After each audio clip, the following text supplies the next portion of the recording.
ఈ వీడియోని చూస్తున్న ప్రతి ఒక్కరు దయచేసి పూర్తి వీడియోని చూడండి. ఈ వీడియోలో టాప్ 10 క్వెషన్స్ అయితే చెప్పుకోవడం జరిగింది. ఈ టాప్ 10 క్వెషన్స్ కూడా ఎన్‌సీఈఆర్‌టీ బుక్స్ నుంచి అలానే ప్రీవియస్ ఇయర్ క్వెషన్స్ నుంచి ఈ టాప్ 10 క్వెషన్స్‌ని తీసుకొని చెప్పడం జరిగింది. నదిలో ప్రయాణిస్తున్న ఓడ సముద్రంలో ప్రవేశించగానే అది కొంత పైకి తేలుతుంది ఎందుకనేది ఇవ్వడం జరిగింది. ఇటువంటి ప్రశ్నకు సంబంధించి సమాధానం చేయాలంటే ఖచ్చితంగా మనకి ఆర్కిమిడిస్ ప్రతిపాదించిన ప్లవన సూత్రాలు తెలిసుండాలి. అవి తెలిస్తేనే ఇటువంటి ప్రశ్నలకి ఏ విధంగా అడిగినా కూడా మనం ప్రశ్న అనేది సమాధానం చేయగలుగుతాం. ఆర్కిమిడిస్ ప్రతిపాదించిన ప్లవన సూత్రాలు చూసుకుంటే ఇవి 3 ఉండడం అయితే జరుగుతుంది. ఈ ప్లవన సూత్రాలు అనేవి 3 కలవు. అందులో ఫస్ట్ ప్రిన్సిపల్ ఏంటంటే ఒక వస్తువు యొక్క సాంద్రత ద్రవ సాంద్రత కంటే తక్కువైనప్పుడు అది ఆ ద్రవ ఉపరితలంపై తేలుతుందని చెప్పడం జరిగింది. మనం ఏదైనా ఒక ప్లాస్టిక్ వస్తువుని తీసుకునేటప్పుడు అది పూర్తిగా నీటి ఉపరితలంపై తేలుతున్నట్టు కనపడడానికి గల కారణం ఏంటంటే అది ద్రవం యొక్క సాంద్రత కంటే తక్కువ సాంద్రత కలిగి ఉండడం వల్ల అది ఉపరితలం పైన తేలడం అయితే జరుగుతుంది. అంటే నీటి ఉపరితలంపై తేలడం అయితే జరుగుతుంది. అలా కాకుండా కొన్ని వస్తువులను మనం తీసుకొని నీటిలో వేసేటప్పుడు కొంత భాగం మునిగి కొంత భాగం తేలుతున్నట్టు అనిపిస్తుంది. దానికి గల కారణం ఏంటంటే ఆ ద్రవం యొక్క సాంద్రత అనేది ఆ వస్తువు యొక్క సాంద్రతకి సమానంగా ఉండడం వల్ల మనకు ఆ వస్తువు అనేది సగం మునిగి సగం తేలుతున్నట్టు అనిపిస్తుంది. అలా కాకుండా కొన్ని వస్తువుల్ని లేదా కాయిన్స్ని కొన్ని మెటల్స్ని మనం నీటిలో వేసేటప్పుడు అవి మునిగిపోవడం అయితే జరుగుతుంది. దానికి గల కారణం ఏంటంటే ఆ వస్తువు యొక్క సాంద్రత అనేది ద్రవం యొక్క సాంద్రత కంటే ఎక్కువగా ఉండటం వల్ల అది మునిగిపోవడం అయితే జరిగింది. ఇక్కడ మనకి ఇచ్చిన ప్రశ్న ఏంటంటే ఓడ అనేది నది నీటిలో కొంత మునిగి కొంత తేలుతున్నట్టు ఉండడం జరుగుతుంది. అది సముద్రంలోకి రాగానే పూర్తిగా పైకి తేలుతున్నట్టు ఉంటుంది అనేసి అయితే చెప్పడం జరిగింది. దానికి గల కారణం ఏంటంటే మనకి నదిలో ఉండేటప్పుడు సెకండ్ ప్రిన్సిపల్ అనేది వర్తించడం అయితే జరుగుతుంది. ఓడ అనేది నదిలో ఉండేటప్పుడు సగం మునిగి సగం తేలుతున్నట్టుగా ఉండడానికి గల కారణం ఏంటంటే అక్కడ ఓడ యొక్క డెన్సిటీ అనేది వాటర్ యొక్క డెన్సిటీకి నదిలో ఉన్న వాటర్ యొక్క డెన్సిటీకి ఈక్వల్గా ఉండడం వల్ల మనకి ఓడ అనేది సగం మునిగి సగం తేలుతున్నట్టు ఉంటుంది. ఆ ఓడ ఏదైతే ఉందో అది సముద్రంలోకి వచ్చేటప్పటికి ఏమవుతుందంటే సముద్రం యొక్క డెన్సిటీ నదిలో నీటి యొక్క డెన్సిటీ కంటే ఎక్కువగా ఉండడం వల్ల సముద్రంలోన మనకి ఓడ అనేది తేలుతున్నట్టు కనిపిస్తుంది. అంటే పూర్తిగా తేలుతున్నట్టు ఇక్కడ ఫస్ట్ ప్రిన్సిపల్ అనేది పనిచేయడం జరుగుతుంది. ఫస్ట్ ప్రిన్సిపల్ ఏంటంటే ఏదైతే ద్రవ సాంద్రత కంటే వస్తువు యొక్క సాంద్రత అనేది తక్కువగా ఉంటుందో అప్పుడు ఆ ద్రవ ఉపరితలం పైన వస్తువు అనేది తేలుతుంది. కాబట్టి ఇక్కడ మనకి ఏం జరుగుతుందంటే సముద్రం యొక్క నీటి సాంద్రత అనేది చాలా ఎక్కువగా ఉండటం వల్ల మనకి నదిలో నుండి ఓడ అనేది సముద్రంలోకి రాగానే పైకి తేలుతున్నట్టయితే కనిపించడం అయితే జరుగుతుంది. అంటే ఈ ప్రశ్నకు సంబంధించి నదిలో ప్రయాణిస్తున్న ఓడ సముద్రంలో ప్రవేశించగానే అది కొంత పైకి తేలుతుంది. ఎందుకంటే నది నీటి సాంద్రత కంటే సముద్రం యొక్క నీటి సాంద్రత అనేది ఎక్కువగా ఉండడం వల్ల పైకి తేలుతుంది. ఇటువంటి ప్రశ్న ఇచ్చి దీనికి గల కారణం ఏంటని అడగవచ్చు. అంటే ఆర్కిమిడిస్ ప్రిన్సిపలా లేదనుకుంటే పాస్కల్ యొక్క నియమమా లేదంటే బెర్నౌలీ సూత్రమా దీంట్లో ఏ సూత్రం ఇమిడి ఉంది ఈ విధంగా ప్రశ్న కూడా అడగవచ్చు. ఇటువంటి ప్రశ్నలు ఇచ్చేటప్పుడు అది ద్రవ ఉపరితలాలకు సంబంధించి ప్రశ్న ఇచ్చేటప్పుడు అది ఖచ్చితంగా ఆర్కిమిడిస్ ప్రిన్సిపల్స్ అనేవి అవుతాయి, గుర్తుపెట్టుకోండి.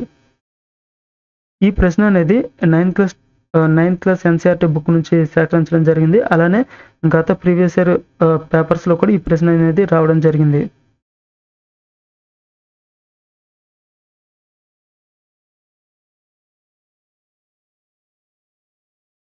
నీటి సాంద్రత కంటే పెట్రోల్ సాంద్రత అనేది తక్కువ, ఎక్కువ, సమానమా, ఏది కాదా? ఈ ప్రశ్నకు సంబంధించి మీకు సమాధానం తెలిసే ఉంటుంది. నీటి యొక్క సాంద్రత కంటే పెట్రోల్ యొక్క సాంద్రత తక్కువగా ఉండటం వల్లే పెట్రోల్ అనేది నీటి పైన తేలడం అయితే జరుగుతుంది.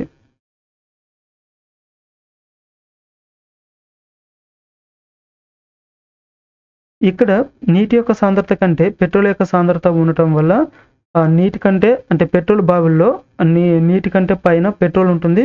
పెట్రోల్ కంటే సాంద్రత పెట్రోల్ గ్యాస్కి తక్కువగా ఉండడం వల్ల పెట్రోల్ కంటే పైన గ్యాస్ అయితే ఉండడం జరుగుతుంది. మనకి రేపటి రోజున ప్రశ్న అడగచ్చు.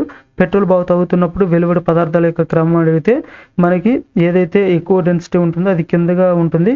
నీటి యొక్క డెన్సిటీ గ్యాస్ అలానే పెట్రోల్ కంటే ఎక్కువ కనుక అది గ్యాస్ కంటే డెన్సిటీ ఎక్కువగా కలది పెట్రోల్, పెట్రోల్ కంటే ఎక్కువ డెన్సిటీ కలది నీరు. కాబట్టి నీరు కింది భాగాన ఉంటుంది.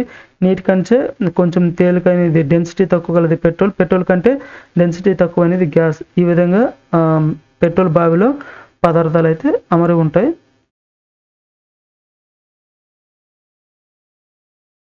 క్రింది వాటిలో బలమైన ఆమ్లం ఏది అనేది ప్రశ్న.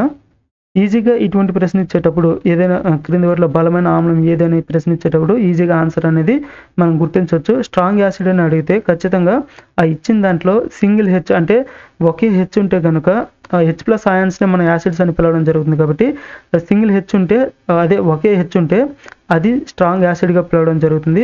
రెండు లేదా అంతకంటే ఎక్కువ హెచ్లు ఉన్నాయనుకోండి అది వీక్ యాసిడ్గా పిలవడం అయితే జరుగుతుంది. కేవలం ఇక్కడ H2SO4 అంటే సల్ఫ్యూరిక్ యాసిడ్ మినహాయించి మిగిలిన అన్ని సందర్భాల్లో కూడా రెండు అంతకంటే ఎక్కువ కానీ హెచ్లు ఉంటే అది ఏమవుతుందంటే వీక్ యాసిడ్ అవుతుంది. అలా కాకుండా సింగిల్ హెచ్ ఉంటే మాత్రమే అది ఏమవుతుంది స్ట్రాంగ్ యాసిడ్ అనేది అవుతుంది. అంటే H2SO4లో రెండు హెచ్లు ఉంటాయి కదా, కాబట్టి అది కూడా మనకి వీక్ యాసిడ్ అవుతుందంటే కాదు.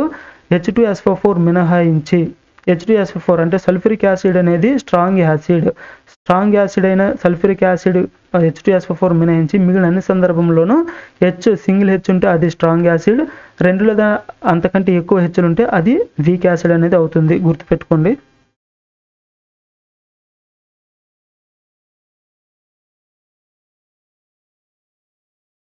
మనకి ఆమ్లాలు అనేవి లోహాలతో చర్య జరిపేటప్పుడు ఏమవుతుంది అంటే యాసిడ్స్ అనేవి మెటల్స్తో రియాక్ట్ అయ్యేటప్పుడు సాల్ట్ అండ్ హైడ్రోజన్ గ్యాస్ అనేది రిలీజ్ అవుతుంది. ఇటువంటి ప్రశ్న వచ్చేటప్పుడు చాలా కన్ఫ్యూజ్గా ఉంటుంది. చాలాసార్లు ఇటువంటి ప్రశ్నకు సంబంధించి ఇన్ఫర్మేషన్ కాన్సెప్ట్ అనేది చదువుకుంటే తప్ప గుర్తుండదు, మిస్టేక్ చేసే అవకాశం ఉంటుంది. కాబట్టి గుర్తుపెట్టుకోండి, ఆ యాసిడ్స్ అనేవి మెటల్స్తో రియాక్ట్ అయ్యేటప్పుడు సాల్ట్ అండ్ హైడ్రోజన్ గ్యాస్ అనేది రిలీజ్ అవ్వడం జరుగుతుంది. అలానే ఇక్కడ మరికొన్ని ఇంపార్టెంట్ పాయింట్స్ ఉన్నాయి. వీటికి సంబంధించి ఈ పాయింట్స్ చదువుకుంటే ఇటువంటి ప్రశ్నలు ఏమొచ్చినా కూడా మీరు ఈజీగా చేయొచ్చు.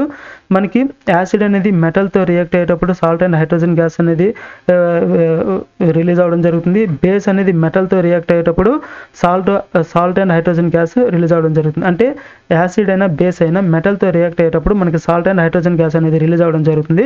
అలానే యాసిడ్ అనేది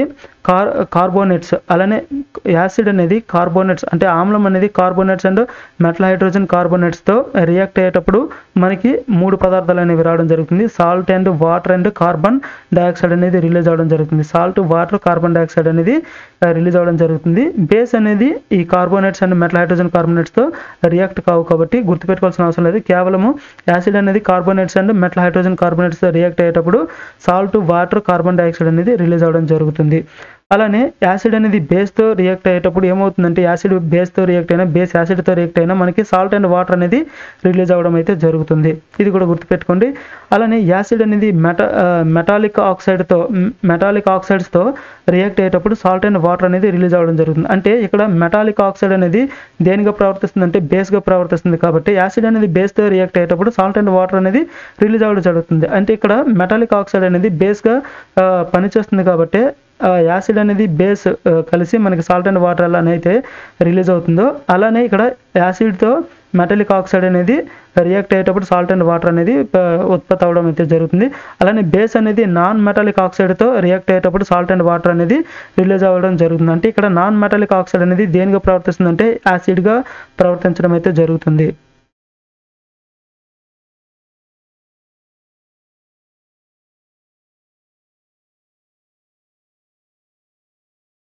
కొన్ని క్వాంటిటీకి సంబంధించి యూనిట్స్ అయితే ఇవ్వడం జరిగింది. ఇది 9th క్లాస్లో ఉంది. నేను 9th క్లాస్లోని ఇన్ఫర్మేషన్ ఇది. టెంపరేచర్కి యూనిట్ ఏంటంటే కెల్విన్, లెంత్కి యూనిట్ ఏంటంటే మీటర్, మాస్కి యూనిట్ కిలోగ్రామ్, వెయిట్కి యూనిట్ ఏంటంటే న్యూటన్.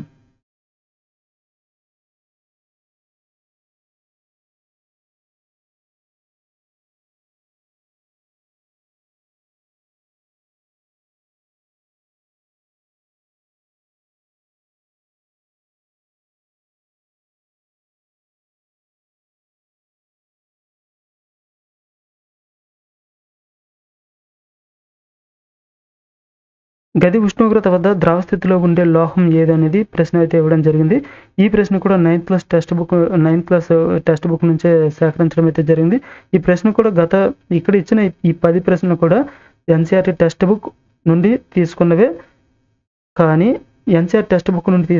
కానీ ఇవి రైల్వే ఎగ్జామ్స్లో కూడా అడగడం జరిగింది. ఇచ్చిన ఈ 10 ప్రశ్నలు కూడా రైల్వే ఎగ్జామ్స్లో అడగడం జరిగింది. అవి ఎన్సీఆర్టీ టెక్స్ట్ బుక్లోనే 10th బిలో సబ్జెక్ట్స్ లోపల ఉన్న ప్రశ్నలే. కాబట్టి దయచేసి రైల్వే ఎగ్జామ్కి ప్రిపేర్ అయ్యే ప్రతి అభ్యర్థి కూడా 12th వరకు ఉన్న 6th class to 12th class వరకు ఉన్న సబ్జెక్ట్స్ ఏవైతే ఉన్నాయో వాటిని బాగా చదివి ఎక్కువ సార్లు అయితే రివిజన్ చేయడానికి అయితే ప్రయత్నం చేయండి. వాటి నుండి ఎక్కువగా మనకి ప్రశ్నలు అయితే రావడం జరుగుతుంది. గది ఉష్ణోగ్రత వద్ద ద్రవ స్థితిలో ఉండే లోహం ఏదని అడగడం జరిగింది. పాదరసం.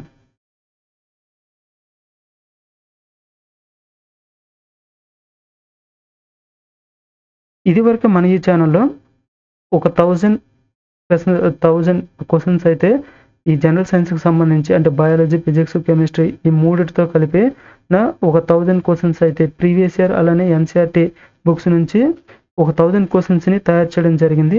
ఆ పీడిఎఫ్ కావాలనుకునేవారు డిస్క్రిప్షన్లో వాట్సాప్ గ్రూప్ లింక్ని అయితే ఇవ్వడం జరిగింది.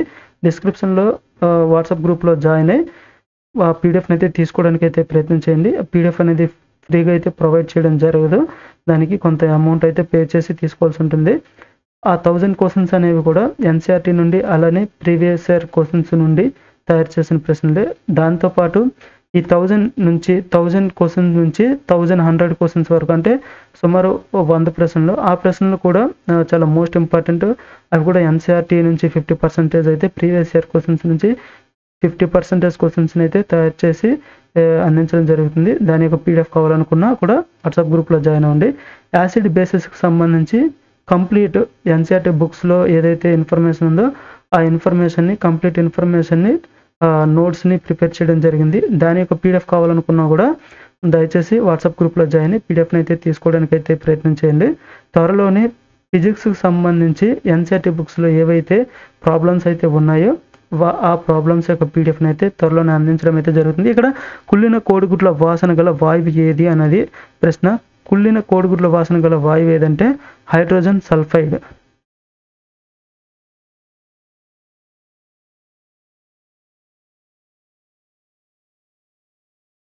పంచదార జలద్రావణంలో ద్రావణి ఏది? మనకి సొల్యూషన్లో 2 ఇవి అంటే ద్రావణి, ద్రావితం కలిపే ద్రావణం అని పిలుస్తారు. అంటే సాల్వెంట్ అండ్ సొల్యూట్ అని ఈ రెండింటిని కలిపే సొల్యూషన్ అని అయితే పిలవడం జరుగుతుంది.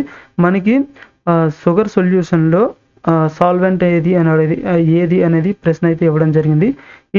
ఇటువంటి ప్రశ్న ఇచ్చేటప్పుడు సాల్వెంట్ లేదా సొల్యూట్ ఈ 2 పదాలను గుర్తుపెట్టుకోండి. ఒక సొల్యూషన్ అనేది ఏ విధంగా ఏర్పడుతుందంటే సాల్వెంట్ అండ్ సొల్యూషన్ అంటే ద్రావణి మరియు ద్రావితం ఈ రెండింటిని కలిపే మనము ద్రావణం అనేది పిలవడం జరుగుతుంది. అంటే ఇంగ్లీష్లో గుర్తుపెట్టుకోవడం చాలా ఈజీ. సొల్యూషన్ అనేది రెండింటి వల్ల ఏర్పడుతుంది. ఒకటి సాల్వెంట్ అలానే ఇంకోటి సొల్యూట్. ఈ రెండింటి యొక్క కలయిక వల్ల సొల్యూషన్ అనేది ఏర్పడడం అయితే జరుగుతుంది. ఏదైనా ఒక పదార్థం ఏదైనా ఒక ద్రావణంలో ఆ ద్రావణానికి ఏదైనా ఒక సొల్యూషన్కి సంబంధించి ఎటువంటి ప్రశ్న మనకి ఎగ్జామ్లో అడిగే అవకాశం ఉందంటే ఏదైనా ఒక సొల్యూషన్ ఇచ్చి ఆ సొల్యూషన్లో సాల్వెంట్ అంటే ద్రావణి ఏది, సొల్యూట్ అంటే ద్రావితం ఏది అనేది మనకి ప్రశ్న అడగచ్చు.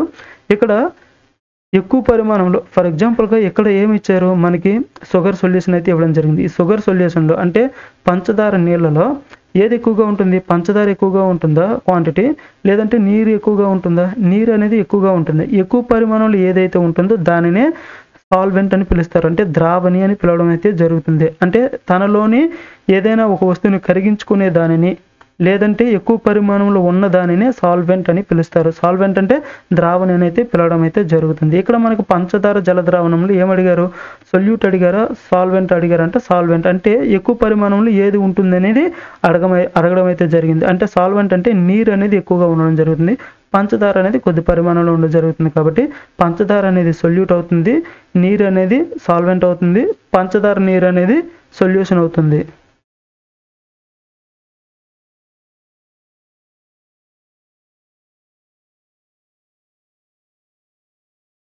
ఈ టింక్చర్ అయోడిన్ ద్రావణంలో ద్రావితము సొల్యూట్ ఏది అనేది ప్రశ్న అయితే ఇవ్వడం అయితే జరిగింది. ఈ ప్రశ్న ప్రీవియస్ ఇయర్లో రైల్వే ఎగ్జామ్లో ఈ ప్రశ్న అనేది అడగడం జరిగింది. ఈ టింక్చర్ అయోడిన్ గురించి అడగడం జరిగింది.